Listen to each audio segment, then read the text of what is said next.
Hey, what's up, Music 309? My name is James Cornejo, and I have done my music research report on blues music.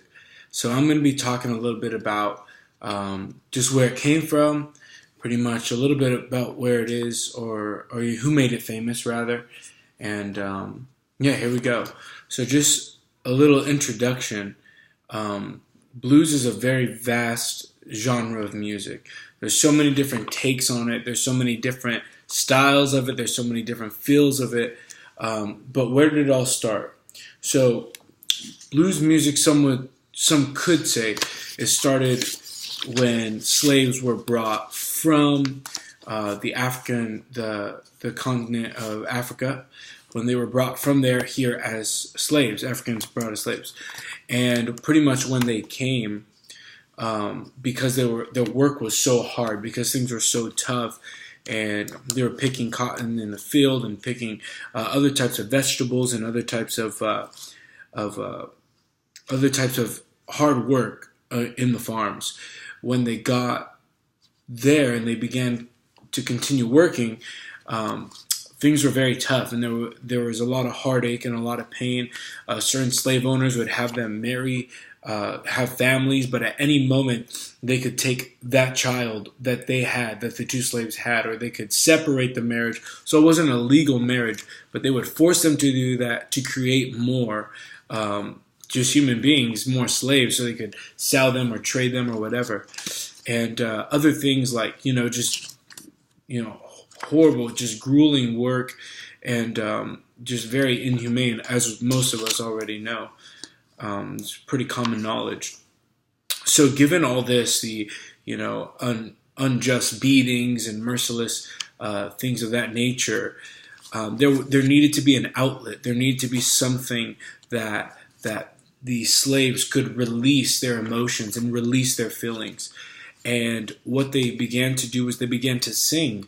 They began to field holler, and they began to sing gospel hymns, which is pretty interesting because gospel and that they were introduced to that by their slave masters. So that's just one side note. But they began to sing these songs. They began to know these songs. Excuse me. And just began to declare their sorrows and the issues that have occurred, that they've experienced, life as a slave. And as things continued and as things went on, the 1800s, after the middle of the 1800s, the 1860s, the Civil War was fought and the Emancipation Proclamation was signed, Abraham Lincoln setting free all of the slaves. So the music had begun to evolve, and what happened is after the slaves were deemed free legally, there was still a lot of oppression, as most of us know. The Ku Klux Klan and other laws like Jim Crow laws and things of that nature. And so, in other words, the struggle, the conflict, and the issues that African Americans faced were still at play, were still being experienced by them. So they needed an outlet.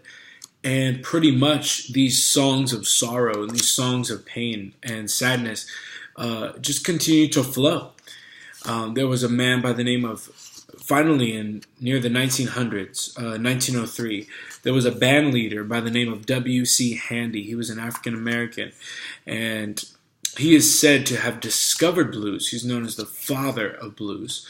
And he had heard a man playing on his guitar on a train near a train station, and the man was homeless, and he was using a knife to slide on the guitar to create a certain type of sound, or like squealing or a whining or a singing type of sound.